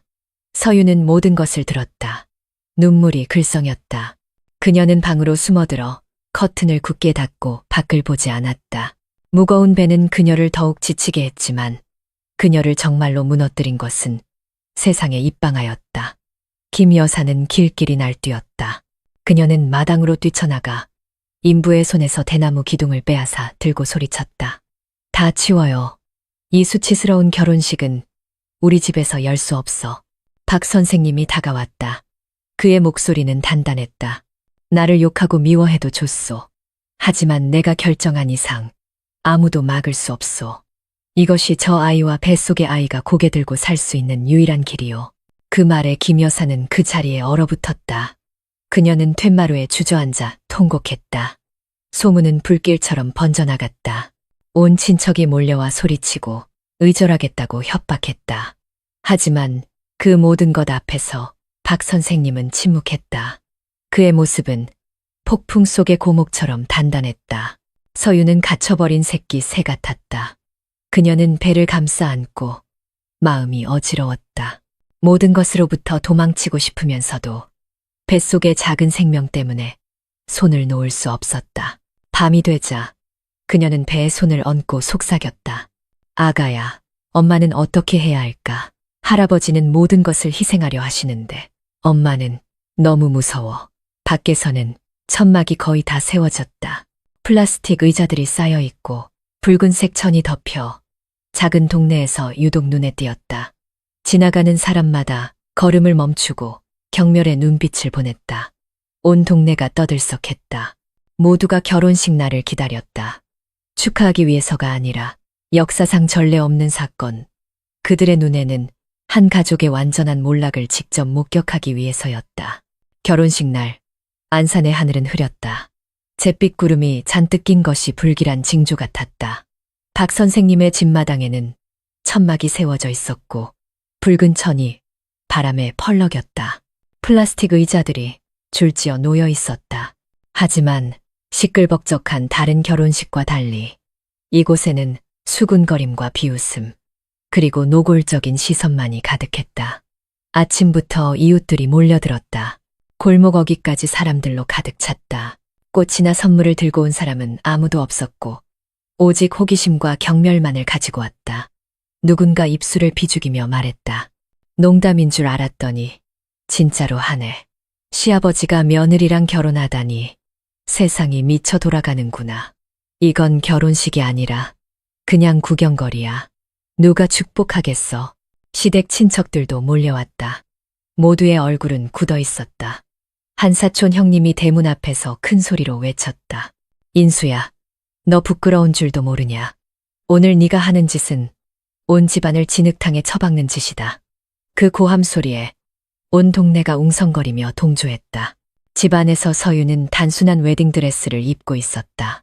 순백의 드레스는 본래 기쁨과 행복의 상징이지만 지금 그녀에게는 마음을 짓누르는 무거운 짐일 뿐이었다. 그녀는 거울 앞에 서서 자신의 창백한 얼굴을 보았다. 너무 많이 울어 눈은 붉게 충혈되어 있었다. 불러온 배 때문에 드레스는 몸에 꽉 끼었고 그 모습이 그녀를 더욱 서글프게 했다.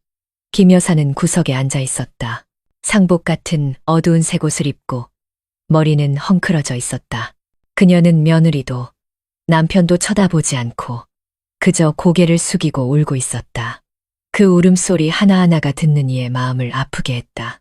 그녀는 중얼거렸다. 하늘도 무심하시지. 어찌 제 팔자가 이리도 기구한가요? 결혼 행진곡이 울려 퍼지자 시끌벅적해야 할 분위기 대신 온 동네가 조롱하듯 웃었다. 북소리와 나팔소리는 호기심 많은 군중 속에서 공허하게 흩어졌다. 어떤 이들은 일부러 휘파람을 불며 독서를 던졌다. 망측한 결혼식 구경 한번 잘해보자. 박 선생님이 밖으로 나왔다. 얼굴은 수척했지만 눈빛은 확고했다. 그는 서윤의 손을 잡고 마당으로 이끌었다. 수백 개의 시선 앞에서 그는 또렷하게 한 글자 말했다. 오늘 저와 서윤이는 정식으로 부부가 됩니다. 저를 저주하고 싶은 분은 마음껏 저주하십시오. 하지만 제 아내와 뱃속의 아이를 해치지는 마십시오. 그 말에 군중은 더욱 소란스러워졌다. 욕하는 사람, 웃는 사람, 고개를 젓는 사람. 그 폭풍 속에서도 박 선생님은 굳건히 서서 서윤의 손을 꽉 잡았다. 서윤은 고개를 숙인 채 드레스 위로 눈물을 뚝뚝 흘렸다. 부끄러우면서도 마음이 떨렸다. 조롱 섞인 웃음소리 속에서 몇몇의 속삭임이 들려왔다. 저 애도 불쌍하지만 자기가 선택한 길이야. 불쌍하긴 뭐가 불쌍해. 욕심 때문에 저 꼴이 된 거지. 모든 말이 칼날 같았지만 그녀는 여전히 그곳에 서서 떨리는 손으로 박 선생님의 손을 잡았다. 결혼의식은 순식간에 끝났다.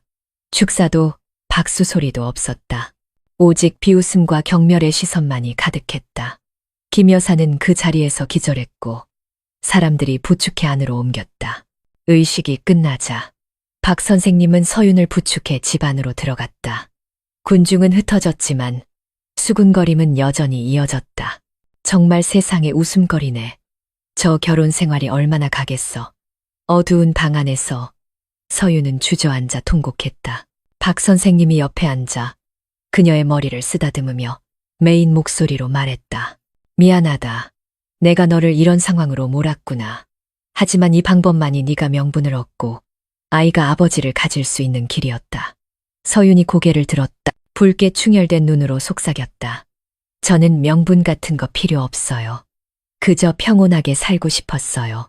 그런데 평온은 이제 너무 먼 이야기가 됐어요. 아버님, 밖에서는 바람이 세차게 불며 흙냄새를 실어날랐다. 결혼식은 끝났지만 그 여파는 이제 막 시작되고 있었다. 온 가족은 앞으로의 날들이 폭풍으로 가득할 것이고 그들의 인생이 가시밭길로 접어들었음을 알았다. 결혼식은 끝났지만 그 여진은 마치 산울림처럼 온 동네에 울려 퍼졌다. 다음 날 시장에 간 김 여사는 고개를 푹 숙인 채 모든 것을 피하려는 듯 등을 구부정하게 굽혔다. 그녀를 보자마자 상인들이 헛기침을 하며 입술을 비죽였다. 어머, 저기 봐. 시어머니가 이제 장모님이 되셨네. 정말 듣도 보도 못한 망신이야. 웃음소리가 터져 나왔다. 김 여사는 온몸을 떨며 장바구니를 꽉 쥐었다. 눈물이 터져 나왔지만 한마디도 할 수 없었다. 그녀는 집으로 돌아와 문을 쾅 닫고 부엌 구석에 주저앉아 통곡했다. 집안에서 서유는 공식적으로 박 선생님의 아내가 되었지만 기쁨은커녕 막막한 뿐이었다. 그녀는 거의 집 밖으로 나가지 않고 네 개의 벽 안에 갇혀 지냈다. 대문 밖으로 나설 때마다 사람들의 시선은 비수처럼 심장에 꽂혔다. 아이들이 지나가며 노래를 불렀다. 할아버지 세 부인, 딸도 되고 엄마도 된대요. 무서워. 그 천진난만한 노랫소리에 서윤의 얼굴이 새하얘지고 심장이 멎는 듯했다. 그녀는 그저 배를 감싸 안고 황급히 집으로 들어가 문을 굳게 닫을 뿐이었다. 많은 밤을 눈물로 지새우며 이 지독한 소용돌이에 휘말리지 않았더라면 하고 바랐다. 박 선생님은 그 모습을 보며 마음이 찢어질 듯 아팠다. 그는 세심한 관심으로 그 아픔을 메워주려 했다. 직접 요리를 하고 청소를 하고 영양제를 사다 주며 정성껏 돌봤다. 하지만 그가 아낄수록 세상의 입방안은 더욱 날카로워졌다. 사람들은 가차없이 말했다. 늙어서 주책이야. 박 선생님, 평생 쌓은 교사 명예가 강물에 떠내려갔네. 처음에는 침묵했지만 점차 그 악독한 말들은 그의 마음에도 상처를 냈다. 많은 밤을 그는 툇마루에 앉아 담배를 연거푸 피웠다. 연기 때문인지 억눌린 눈물 때문인지 눈은 항상 붉었다. 김 여사는 한 집에 살았지만 거의 남처럼 지냈다. 함께 식사하지도 남편의 얼굴을 보지도 며느리와 대화하지도 않았다. 온종일 부엌 구석에 있거나 방문을 닫고 누워만 있었다. 때때로 그녀의 통곡 소리가 집안에 울려 퍼져 모두를 침묵하게 만들었다. 서유는 그 소리를 들으며 마음이 아팠다. 그저 배를 감싸 안고 조용히 앉아 시어머니의 분노를 어떻게 풀어야 할지 몰라 막막해했다. 어느 날 저녁 식사가 끝난 후 서유는 조심스럽게 김 여사 앞에 다가가 무릎을 꿇었다. 어머니, 제가 잘못했어요. 제발 용서해 주세요. 단지 이 아이만은 미워하지 말아주세요. 우리 집안의 핏줄이잖아요. 김 여사는 고개를 돌렸다. 눈물이 하염없이 흘렀다. 그녀는 아무 말도 하지 않았지만 떨리는 손으로 옷자락을 꽉 쥐었다. 마음속의 증오와 핏줄에 대한 애정이 뒤엉켜 심장이 두 갈래로 찢어지는 듯했다. 밖에서는 동네 사람들의 수군거림이 그치지 않았다. 사람들은 박 선생님 댁을 살아있는 연극처럼 여겼고 지나갈 때마다 몇 마디씩 조롱을 던졌다. 어떤 이는 일부러 문을 두드리고 독서를 퍼부은 뒤 만족스러운 웃음소리와 함께 사라지기도 했다. 그 집 안에서 늙은 남자와 젊은 여자 그리고 늙은 어머니는 전례 없는 숨막히는 삶을 살고 있었다. 서유는 날마다 쇠약해졌고 박 선생님은 더욱 단단해졌으며 김 여사는 더욱 원망에 잠겨갔다. 그리고 모두가 이해했다. 이것은 충격적인 결혼식 이후 시작된 기나긴 폭풍 후의 서막에 불과하다는 것을. 그 선택의 대가는 상상했던 것보다 훨씬 더 무거웠다. 결혼식 이후의 나날들은 무겁게 흘러갔다. 마치 집 전체에 검은 그림자가 드리운 듯했다. 서유는 거의 대문 밖으로 나가지 못했다. 박 선생님은 날마다 야위어 갔다. 머리는 더욱 휘어졌고 등은 세상의 무게에 짓눌린 듯 굽었다. 김 여사는 여전히 방 안에 틀어박혀 말없이 지냈다. 그날 밤 밖에서 바람이 거세게 불 때였다. 서윤에게 갑자기 극심한 복통이 찾아왔다. 임신 8개월째 배가 뒤틀리듯 아팠고 식은땀이 비오듯 쏟아졌다. 그녀는 배를 감싸 안고 창백한 얼굴로 힘겹게 불렀다. 아버님, 살려주세요. 박 선생님이 놀라 달려왔다. 며느리가 배를 움켜쥐고 뒹구는 것을 보고 생각할 겨를도 없이 그녀를 번쩍 안아들고 어두운 밤 속으로 뛰쳐나갔다.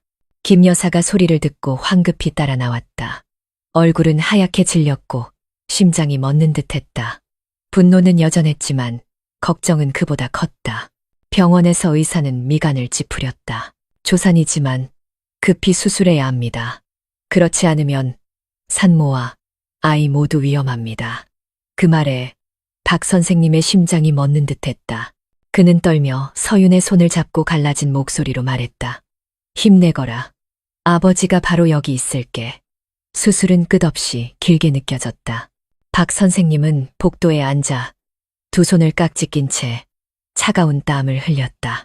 김 여사는 옆에 앉아 눈물 젖은 눈으로 하늘에 빌고 또 빌었다. 모든 징후가 사라지고 마음속에는 오직 아이와 며느리에 대한 걱정뿐이었다. 마침내 수술실에서 응애하는 아기 울음소리가 터져 나왔다. 박 선생님과 김 여사는 동시에 벌떡 일어섰다. 눈물이 터져 나왔다. 의사가 나와 미소를 지으며 말했다. 산모도 아이도 모두 건강합니다. 아주 잘생긴 아들이에요. 박 선생님은 떨며 간호사가 건네는 아이를 받아 안았다. 그의 눈은 눈물로 흐려졌고 늙고 거친 손은 아이를 가슴에 안고 떨었다. 그는 어린아이처럼 울음을 터뜨렸다. 아들아, 내 손주야. 김 여사는 옆에 서서 붉은 핏덩이 같은 아이를 보았다. 목이 메고 눈시울이 뜨거워졌다. 아무리 원망스러워도 이 핏줄은 자신의 친손주이자 가문의 희망이었다. 그녀는 떨리는 손을 뻗어 작은 얼굴을 만졌다. 눈물이 하염없이 쏟아졌다. 서윤이 깨어났을 때 박 선생님이 아이를 안고 있고 김 여사가 그 곁에서 눈물을 흘리는 모습을 보았다. 그녀도 울음을 터뜨렸다. 그동안 억눌렀던 모든 고통과 수치심이 한꺼번에 터져 나왔다. 서윤은 떨며 손을 뻗어 아이를 받아 안았다. 가슴에 꼭 껴안고 흐느꼈다. 아가야, 미안해. 이런 세상에 태어나게 해서. 하지만 엄마가 무슨 일이 있어도 너를 지켜줄게. 서윤이 출산했다는 소식은 금세 동네에 퍼졌다. 처음에는 여전히 수군거렸다. 저것 봐. 망측한 관계에서 태어난 아이야. 앞으로 인생이 참 고달프겠네. 하지만 토실토실하고 사랑스러운 아이의 모습을 보고 우렁찬 울음소리를 듣자 많은 이들이 차마 모진 말을 하지 못했다. 한 이웃 아주머니가 훔쳐보더니 작게 한숨을 쉬었다. 불쌍하게도 아이가 무슨 죄가 있겠어. 한때 욕설을 퍼붓던 몇몇 사람들도 목소리를 낮췄다. 조롱 대신 그들은 그저 고개를 젓고 조용히 자리를 떴다. 집 안에서는 아이의 울음소리가 오랫동안 짓눌렀던 무거운 공기를 깨뜨렸다. 김 여사는 처음에는 여전히 냉담한 척했지만 밤마다 몰래 잠든 손주를 안아보곤 했다. 그녀의 눈빛은 점차 부드러워졌고 자장가를 부르는 목소리는 바람처럼 속삭였다. 자장자장, 우리 아가 잘도 잔다. 박 선생님이 밖에서 그 모습을 지켜보며 눈시울을 붉혔다. 서윤은 침대에 누워 그 광경을 보았다. 마음이 따뜻하면서도 쓰라렸다. 그녀는 이 아이가 가족의 폭풍우를 잠재울 수 있는 유일한 달이라는 것을 이해했다. 밖에서는 바람이 여전히 불었고 세상의 입방아는 아직 그치지 않았다. 하지만 그 작은 집 안에서 아주 오랜만에 희미한 빛이 보이기 시작했다. 막 태어난 아이의 맑은 울음소리에서 시작된 빛이었다. 아이가 태어난 후 어둡던 집안에 온기가 돌기 시작했다. 응애하는 울음소리, 천진난만한 웃음소리가 무거운 분위기를 덜어주었다. 서유는 온종일 아이 곁을 떠나지 않았다. 눈에는 모성애가 가득했다. 박 선생님은 어딜 가든 서둘러 집으로 돌아와 아이가 발을 차고 손가락을 빠는 모습을 지켜보았다. 특히 뼛속까지 증오했던 김 여사가 가장 먼저 마음이 녹아내렸다. 처음에는 멀리서 지켜보기만 했지만 어느 날 밤 손주가 밤새 울자 그녀는 다가가 조심스럽게 아이를 안아 올렸다. 마른 손으로 아이를 감쌌다. 아이는 울음을 그치고 그녀의 품에 얼굴을 묻었다. 그 순간 김 여사의 심장이 뭉클해지며 눈시울이 뜨거워졌다. 그날 이후 그녀는 손주를 재우는 일을 도맡아 했다. 입으로는 낡은 자장가를 흥얼거렸다. 자장자장, 우리 아가 잘도 잔다. 서유는 그 모습을 보며 눈물을 흘렸다. 그녀는 시어머니가 아무리 원망해도 핏줄의 정은 끊을 수 없다는 것을 알았다. 하지만 밖의 세상은 쉽게 잊어주지 않았다. 이웃들은 여전히 수군거렸고 독설은 계속해서 귀에 들려왔다. 불쌍한 것, 태어나자마자 콩가루 집안 소리를 듣게 생겼네. 저 애가 커서 사실을 알면 고개도 못 들고 다닐 거야. 어느 날 서윤이 아이를 안고 툇마루에서 바람을 쐬고 있을 때였다. 이웃집 아이들이 지나가며 낄낄거렸다. 저 애는 누구 아들이야? 할아버지 아들이야. 아빠 아들이야. 하하. 아빠가 할아버지, 할아버지가 아빠래. 그 말을 들은 서윤의 얼굴이 새하얘졌다. 그녀는 황급히 아이를 안고 집으로 뛰어들어갔다. 눈물이 하염없이 흘렀다. 아이를 꼭 껴안고 속삭였다. 아가야, 넌 죄가 없어. 저 사람들 말 듣지 마. 집에 돌아온 박 선생님이 그 모습을 보고 분노가 치밀었다. 그는 대문 밖으로 나가 분노에 찬 목소리로 소리쳤다. 그만들 해. 욕을 하려거든 나를 해. 아이는 죄가 없으니 건드리지 마. 아이들은 겁을 먹고 도망쳤지만 웃음소리는 멀리서도 들려왔다. 그날 밤 박 선생님은 툇마루에 앉아 있었다. 눈은 퀭했고 손에 든 담배는 떨렸다. 서윤이 아이를 요람에 눕히고 조용히 옆에 앉았다. 그녀의 목소리는 메어 있었다.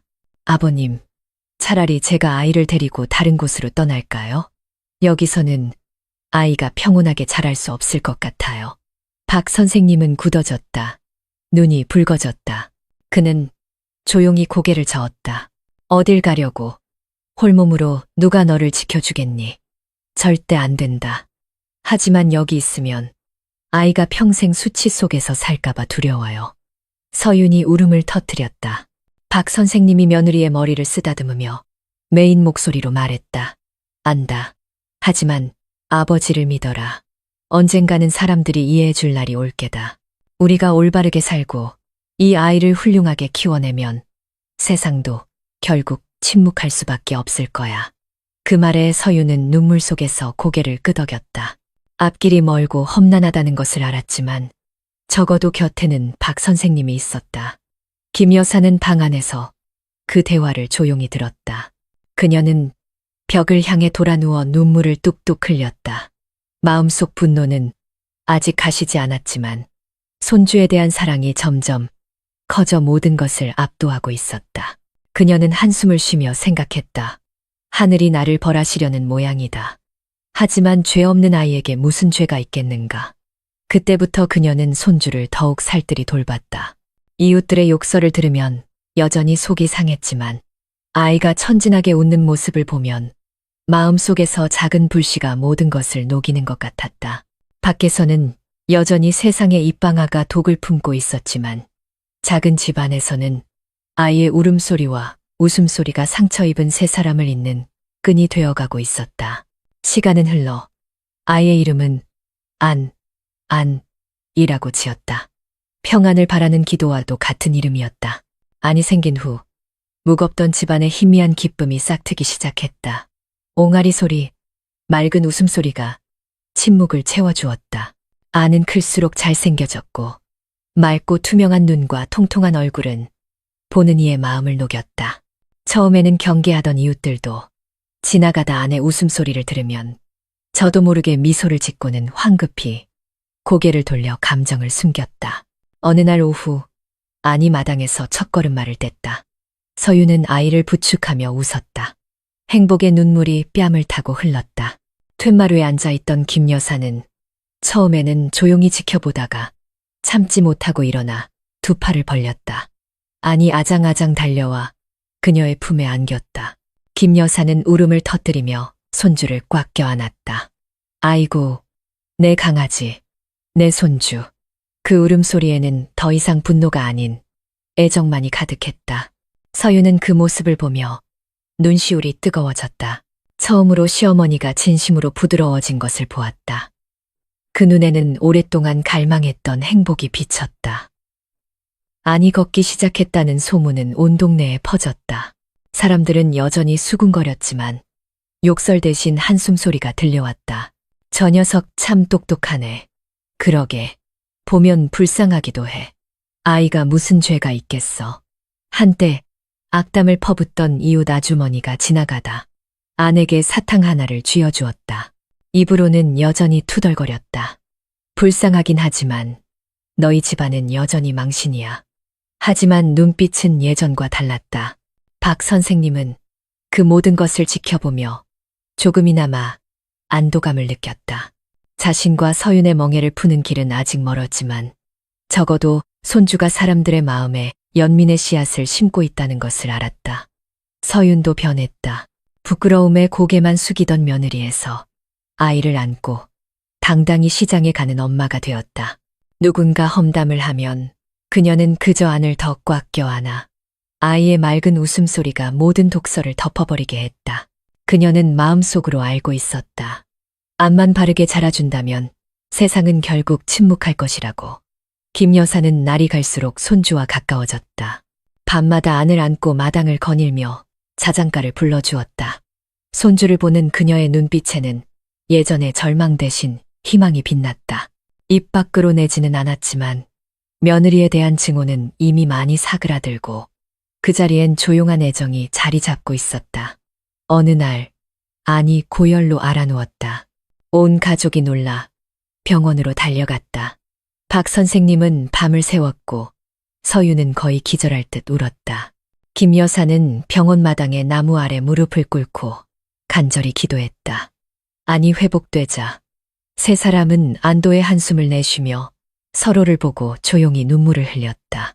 그 사건은 그들에게 깨닫게 해주었다. 아무리 큰 풍파가 닥쳐도 이 아이가 그들을 하나로 묶어주는 끈이라는 것을. 안이 두 돌이 되던 날 아이는 엄마라고 옹알거리더니 갑자기 박 선생님을 보며 아빠라고 불렀다. 온 가족이 그 자리에 얼어붙었다. 서유는 아이를 안고 울음을 터뜨렸다. 박 선생님은 떨며 눈물을 쏟아내고 안을 꽉 껴안았다. 김 여사도 고개를 돌려 황급히 눈물을 훔쳤다. 밖에서는 이웃들의 독설이 점차 줄어들었다. 여전히 의심의 눈초리는 있었지만 예전처럼 노골적인 욕설은 들리지 않았다. 천진하고 순수한 아이가 세상이 그 가족에게 씌운 오명을 조금씩 씻어내고 있었다. 작은 집 안에서는 오랜 폭풍 후 끝에 처음으로 울음소리보다 웃음소리가 더 크게 울려 퍼졌다. 그리고 각자의 마음속에 희미한 믿음이 싹트기 시작했다. 행복은 비록 늦더라도 찾아올 수 있다는 믿음이었다. 세월이 흘러 아는 4살이 되었다. 아이는 영리하고 착했으며 눈은 아침 이슬처럼 맑았다. 아이의 웃음소리는 마당을 가득 채워 낡은 담벼락마저 밝아 보이는 듯했다. 안이 생긴 후 집안의 어둠은 점차 걷혔다. 서유는 여전히 마음의 상처를 안고 살았지만 아들을 볼 때마다 입가에 미소가 번졌다. 한때 극심한 증오에 사로잡혔던 김 여사는 이제 손주와 가장 가깝게 지냈다. 그녀는 손수안에게 동요를 가르치고 예의범절을 일러주었다. 아니 할머니, 할머니 하고 부를 때마다 그녀의 마음은 녹아내렸고 눈시울이 뜨거워졌다. 박 선생님은 온갖 풍파를 겪으며 머리는 새하얗게 새고 몸은 야위였지만 눈에는 소박한 행복이 깃들어 있었다. 그는 지난날의 결정이 온 가족을 웃음거리로 만들었지만 그 결정이 없었다면 서윤과 안이 결코 고개 들고 살 수 없었을 것임을 알았다. 이웃들도 점차 변했다. 처음에는 여전히 말이 많았지만 아니 예의 바르게 자라는 모습을 보며 시선이 달라지기 시작했다. 한때 입이 험했던 이웃 아주머니는 이제 골목에서 안을 만나면 과자를 쥐어주며 말했다. 어쨌든 아이는 죄가 없지. 저렇게 착한데 누가 욕을 하겠어. 심지어 어느 날 안이마당에서 놀다가 무거운 짐을 든 이웃을 보고 달려가 돕는 신용을 했다. 어른들은 그 모습을 보고 저도 모르게 미소를 지었다. 지난날의 욕설은 점차 사라졌다. 몇 년간 의절했던 시댁 친척 중 몇몇도 다시 찾아오기 시작했다. 그들은 아이를 보러 온다는 핑계를 댔지만 서윤을 보는 눈빛은 예전처럼 날카롭지 않았다. 한 큰아버지는 한숨을 쉬며 말했다. 어쨌든 지난 일이야. 중요한 건 저 녀석이 바르게 자라는 거지. 서윤은 그 말을 듣고 눈물이 글썽였다. 그녀는 지독한 고통의 터널을 지나 오늘 한 줌의 빛에 닿았다는 것을 알았다. 어느 날 오후 온 가족이 툇마루에 둘러앉아 있었다. 안이 웃으며 뛰어다녔고 서윤은 그 옆에 앉아 있었다. 눈에는 소박한 행복이 가득했다. 김 여사는 손주를 안고 조용히 자장가를 불렀다. 박 선생님은 말없이 앉아 있었다. 나이 들어 흐려진 눈이었지만 입가에는 미소가 번졌다. 그가 나지막이 말했다. 세상 사람들 말이 때로는 틀릴 때도 있지. 무엇이 옳고 그른지 누가 판단하겠나. 그저 우리가 올바르게 살면 하늘도 결국 외면하지 않는 법이야.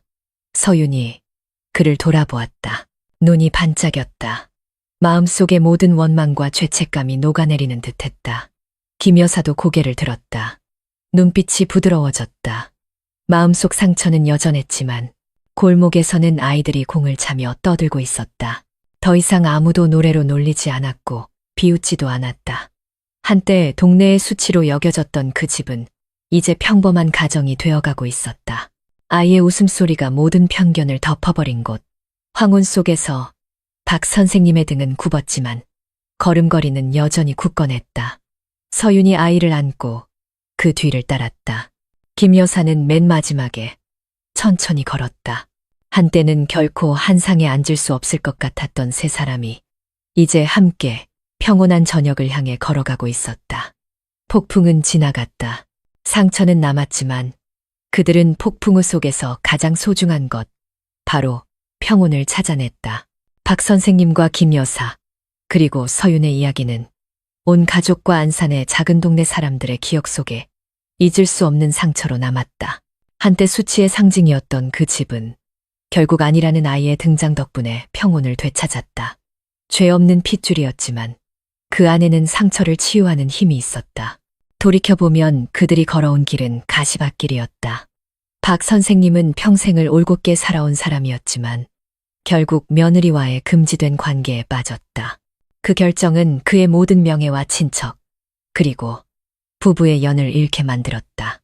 하지만 동시에 그는 확고한 사랑으로 모든 비난의 화살을 맞으며 서윤과 아이를 세상의 독설로부터 지켜냈다. 그는 저주받으면서도 물러서지 않는 방패가 되었다. 젊은 며느리 서윤은 남편을 일찍 잃은 슬픔에 잠긴 연약한 여인에서 온 사회의 경멸을 견뎌내야 하는 존재가 되었다.